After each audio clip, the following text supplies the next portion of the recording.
Bonjour, le 17 avril, nous pouvons faire mémoire de Sainte Catherine Tekakwitha.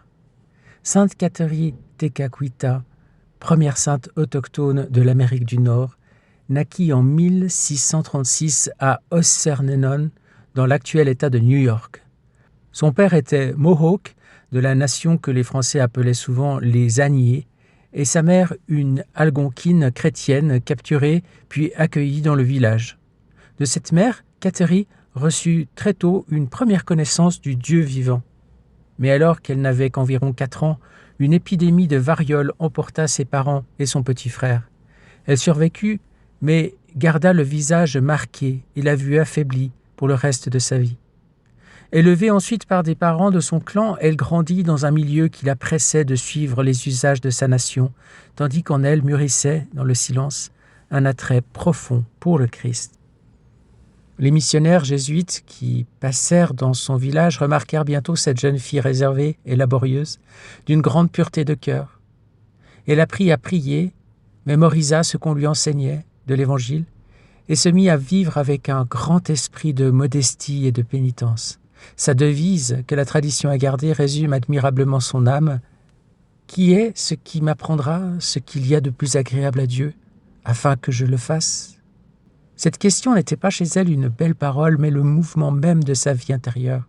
Elle ne cherchait pas à imposer sa volonté, mais à découvrir ce qui plaisait le plus à Dieu pour s'y livrer sans réserve. À mesure qu'elle avançait en âge, les pressions se firent plus fortes pour qu'elle se marie. Or son cœur appartenait déjà au Seigneur. Elle résistait avec douceur, mais avec une fermeté croissante. Après un long cheminement, elle reçut enfin le baptême le jour de Pâques 1676 sous le nom de Catherine, devenue Catherine dans la prononciation de son peuple. Ce baptême, loin d'apaiser son entourage, augmenta ses épreuves. On se moqua d'elle, on lui imposa du travail le dimanche pour l'empêcher de prier. On la surveilla, on la pressa plus durement encore d'entrer dans le mariage. Mais rien ne put détourner son âme de Jésus-Christ. Plus tard, lorsqu'on lui demanda enfin ce qu'elle avait résolu, elle répondit « J'ai assez délibéré. Il y a longtemps que ma décision est prise. Je me suis donnée tout entière à Jésus, fils de Marie. C'est lui seul que j'ai choisi pour époux. » Pour échapper à ses vexations et vivre plus librement sa foi, elle quitta de manière courageuse son village et gagna la mission Saint-François-Xavier près de Montréal, à Kanawake, appelé aussi le Sault-Saint-Louis. Là, elle trouva enfin un milieu chrétien où sa vie intérieure put s'épanouir.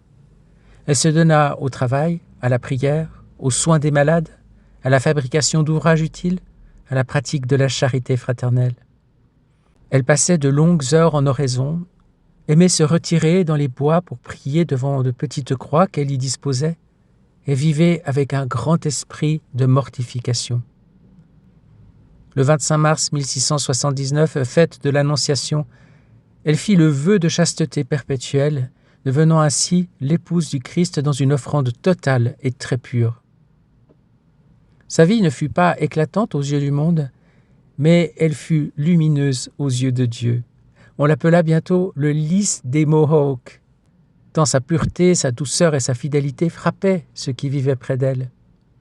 Elle portait dans son corps les marques de la variole, mais son âme rayonnait d'une beauté surnaturelle. Après sa mort, survenue le 17 avril 1680, à l'âge de 24 ans seulement, un signe bouleversa ceux qui l'avaient connue. Ses cicatrices disparurent presque aussitôt, et son visage devint d'une beauté paisible et lumineuse. Peu après, plusieurs personnes affirmèrent l'avoir vue dans la gloire, venue leur dire adieu avant d'entrer au ciel. Dès ses funérailles et sur son tombeau, des grâces et des guérisons furent rapportées. Ainsi, Dieu sembla lui-même manifester ce que la foi reconnaissait déjà. Sous les traits meurtris de la jeune Iroquoise avait vécu une âme d'une rare sainteté. Le culte de Catherine grandit lentement mais profondément, surtout parmi les peuples autochtones catholiques du Canada et des États-Unis. Sa cause fut introduite au XIXe siècle et elle fut béatifiée par Saint Jean-Paul II en 1980, puis canonisée par Benoît XVI le 21 octobre 2012. L'Église la propose désormais à tous comme un modèle de pureté, de courage, de fidélité dans l'épreuve et de contemplation cachée. Elle demeure particulièrement chère aux peuples autochtones, aux personnes rejetées ou éprouvées dans leur corps, à ceux qui cherchent Dieu dans la simplicité et la pauvreté. Sainte Catherine Tekakwitha rappelle avec une force singulière que la grâce peut faire éclore la sainteté dans les contextes les plus déchirés, au milieu du deuil, de la maladie, de l'exil intérieur, des oppositions familiales et de la pauvreté. Elle n'a pas fondé d'ordre, elle n'a pas prêché aux foules, elle n'a laissé aucun écrit, mais elle a laissé mieux encore l'empreinte d'une vie entièrement donnée à Dieu. Chez elle, la pudeur, le silence, la souffrance offerte, la prière solitaire et la charité fraternelle composent une figure d'une grande pureté évangélique. En elle, l'Église contemple une jeune femme qui a laissé le Christ régner jusque dans le fond de son être et qui continue d'indiquer aux âmes le chemin d'une fidélité simple, forte et toute brûlante d'amour. La vie de Sainte Catherine a laissé dans l'Église un parfum très pur de silence, de chasteté, de prière et de fidélité cachée. Sans bruit, sans œuvre éclatante aux yeux du monde, elle a cherché à conformer toute sa vie à ce qui était le plus agréable à Dieu, comme elle disait, jusqu'à devenir au milieu même de l'épreuve une présence de douceur et de sainteté. Le passage du livre du ciel que nous allons lire maintenant fait entendre justement cette image du parfum spirituel laissé par les âmes qui cherchent à se conformer à la vie de Jésus. On peut ainsi laisser résonner entre la vie de Sainte Catherine et ces paroles de Jésus un même accent, celui d'une sainteté discrète mais profonde, qui embaume l'Église et qui monte jusqu'au ciel. Nous sommes au tome 4 du livre du ciel à la date du 6 janvier 1902. « Me trouvant dans mon état habituel, écrit Louisa, après l'avoir beaucoup attendu, mon très aimant et Jésus vint pendant quelque temps. Se plaçant à mes côtés, il me dit « Ma fille, celui qui cherche à se conformer en tout à ma vie ne fait rien d'autre que d'apporter un parfum additionnel et particulier à tout ce que j'ai fait dans ma vie, de façon à parfumer le ciel et toute l'Église. Les méchants eux-mêmes se trouvent à respirer ce parfum céleste. Ainsi, tous les saints ne sont rien d'autre qu'autant de parfums. Et ce qui réjouit davantage l'Église et le ciel, c'est que ces parfums sont distincts entre eux. De plus, celui qui cherche à continuer ma vie, en faisant ce que j'ai fait quand il le peut, et en le faisant au moins par le désir dans le cas contraire, je le tiens dans mes mains comme si toute ma vie était en train de se continuer dans cette âme, non comme une chose du passé, mais comme si je vivais présentement en redoublant le trésor de tout ce que j'ai fait. Cela est un trésor dans mes mains dont je dispose pour le bien de tout le genre humain. Ne voudrais-tu donc pas être une de ces âmes ?» Louisa continue. « Je devins toute confuse, ne sachant pas quoi répondre. Et puis Jésus disparut. Peu après, il revint, et pendant que j'étais avec lui, je vis plusieurs personnes qui craignaient beaucoup la mort. Et je dis, « Mon aimable Jésus, est-ce une faute chez moi de ne pas craindre la mort, alors que je vois que beaucoup d'autres la craignent? Moi, au contraire, uniquement à penser que la mort m'unira pour toujours à toi, et qu'elle mettra un terme au martyre de ma dure séparation, non seulement la pensée de la mort ne soulève en moi aucune crainte, mais elle met un soulagement, elle me donne la paix, et cela me réjouit en laissant de côté toutes les autres conséquences qu'apporte la mort. » Et Jésus ajouta, « Fille, en vérité, cette crainte extravagante de mourir est une sottise, puisque chacun possède tous mes mérites, toutes mes vertus et toutes mes œuvres comme passeport pour entrer au ciel, don que j'ai fait à tous. Profite de ce don quiconque y ajoute le sien, avec tous ses biens. Quelle crainte peut-on avoir de la mort ? Avec ce passeport parfaitement valide, l'âme peut entrer où elle veut. Par égard pour ce passeport, tous respectent cette âme et lui cèdent le passage. Quant à toi, le fait de ne pas craindre du tout la mort te vient d'avoir traité avec moi et d'avoir expérimenté combien est douce et précieuse l'union au bien suprême. Sache cependant que l'hommage le plus agréable qu'on puisse m'offrir, c'est de désirer mourir pour être uni à moi. Cela est la plus belle disposition pour l'âme, pour pouvoir se purifier et sans aucun intervalle pour pouvoir passer en ligne droite sur le chemin du ciel.